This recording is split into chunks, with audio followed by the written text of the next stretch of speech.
Reactor. Roll off.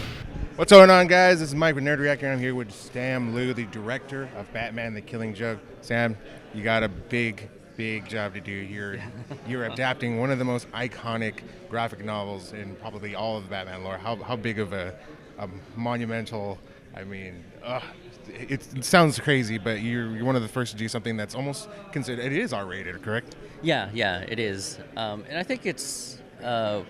I guess that's a lot of questions. It's a lot of pressure because it is so well loved and well known, and it is controversial on a few fronts, and so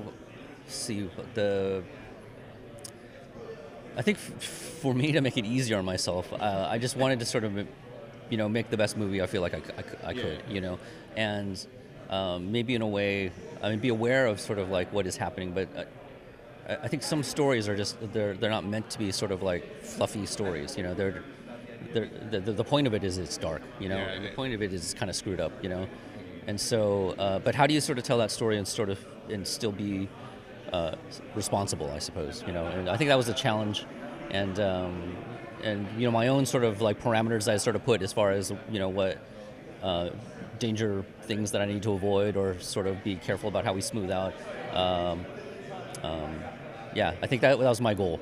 Did you guys have any problems, say, like constricting the story or expanding on certain parts of it, like filling in anything as far as like just from what we know from the comic? Was there stuff that you guys added?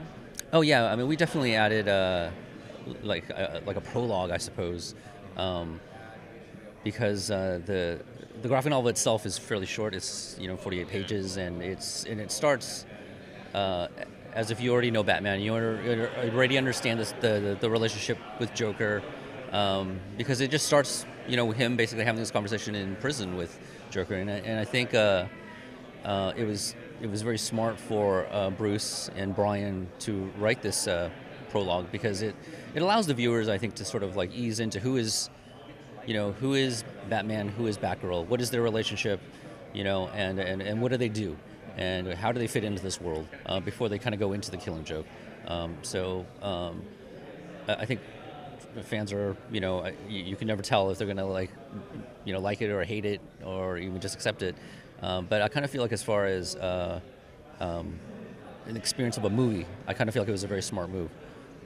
Now, Mark Hamill's gone on record a couple years ago at the Video Game Awards saying that if he could do one last performance as the Joker, it would be The Killing Joke. Yeah. He's finally done that. Do you believe this is his swan song as the Joker? No, because I think he's doing voices for the Joker on the Justice League Action. So, yeah. Will he just be forever attached to that role? I think obviously he's so great, and all the voice casting in this was super great, and it made it much more easy for us to sort of make the film, because we understand their motivations. We can, and all of it starts from, the voice acting. And Mark is somebody, just sitting in the booth with him, he is somebody that really tries to figure it out himself, and he is really critical of his acting. So somebody that is that dedicated to the craft, I think is going to want to do it again, because it's such an interesting character. But I think, he's done it enough where he can pick and choose. He doesn't have to do the schlocky one. He doesn't just have to take everyone. He can pick the ones that he thinks that might interest him as an actor. Last question. There's a lot of iconic images that come out of this comic book. What were some of that where you're like, we definitely have to have this shot or this specific look? That's instantly people like. Obviously, the poster. Right. Everybody knows that look, and it has to be a part of the movie. Oh, of course. Yeah. There's a lot of them in there. So, yeah, and if you're a fan of it, you'll see the shots. So.